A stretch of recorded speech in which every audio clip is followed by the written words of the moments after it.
Question number 52।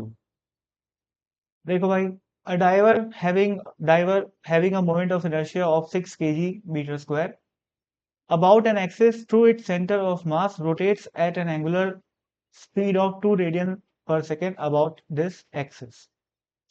तो driver मतलब होता है जो जो स्विमिंग से पहले, जो स्विमर्स होते हैं वो पहले कूदते हैं ना, उस कूदने के प्रोसेस को बोलते हैं डाइविंग, डाइव मारना। और उस आदमी को क्या बोलते हैं? डाइवर। तो उन लोग कैसे डाइव करते हैं आप लोगों ने टीवी में देखा होगा या फिर खुद भी किया होगा। उन लोग ऐसे डाइव करते हैं। पहले उन लोग ऐसे खड़े खड़े कूद जाते हैं, ठीक है, और धीरे धीरे उन लोग क्या करते हैं, अपने हाथ पैर को अंदर फोल्ड कर लेते हैं। तो उन लोग ऐसे हो जाते हैं, ये पैर ऐसा हो गया और ये हाथ। ले देखिए, उन लोग सेंटर ऑफ मास कहाँ पर था भाई? पहले यहाँ पर था, अभी भी यहीं पर है। लेकिन क्या हो रहा है कि मतलब सेंटर ऑफ मास को छोड़ो भाई, है ना, सेंटर ऑफ मास इंपॉर्टेंट नहीं है। बस ऐसा समझ लो कि पहले यहाँ मान लो यहाँ पर था और अब सेंटर ऑफ मास यहाँ पर आ गया है। तो सेंटर ऑफ मास तो भैया सिंपल क्या फॉलो कर रहा है? Projectile motion. लेकिन इस सेंटर ऑफ मास के अबाउट इस डाइवर का मोमेंट ऑफ इनर्शिया पहले क्या था? I1, और बाद में क्या है? I2। क्यों अलग हो गया ना? क्योंकि मास का डिस्ट्रीब्यूशन बदल गया। ठीक है, ठीक है, यही चीज लिखी हुई है यहाँ पर। देखो, if he holds his hands and feet to decrease the moment of inertia to 5 kg पर मीटर स्क्वायर, यानी कि 6 से कितने ले आए अपन लोग? 5 में ले आए, तो कम कर दिए। ठीक है, तो हाथ यहाँ पर हाथ पैर पास में ला रहा है तो मोमेंट ऑफ इनर्शिया कम आ जाएगा।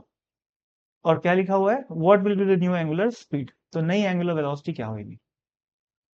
अब देखो भाई, शुरू में जंप किया तो ये 2 रेडियन पर सेकंड से कूदा, मतलब इसकी एंगुलर वेलोसिटी कितनी थी? 2।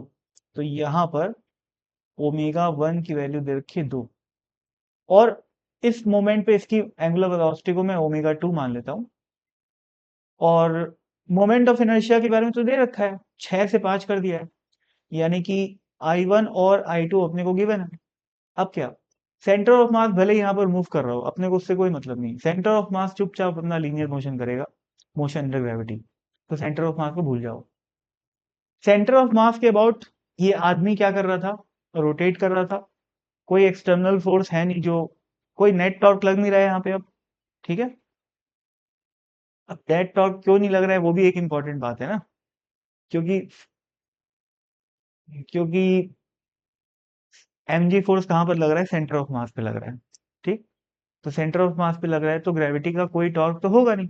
अपन सेंटर ऑफ मास की बात कर रहे हैं, centre of mass about, centre of mass के अबाउट रोटेशन की बात कर रहे हैं।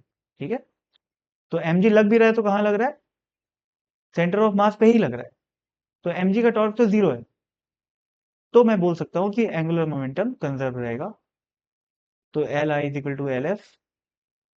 एल आई क्या है भैया? I1 इंटू ओमेगा 1, और एल एफ क्या है? I2 into omega 2। तो कितना हो गया है? 6 into omega 1 which is 2 is equal to I2 which is 5 into omega 2। तो कितना आ गया? ओमेगा 2 बराबर 12/5, 2.4, 12/5, 2.4। ठीक है, यूनिट्स क्या आएगी? रेडियन पर सेकेंड। चलो।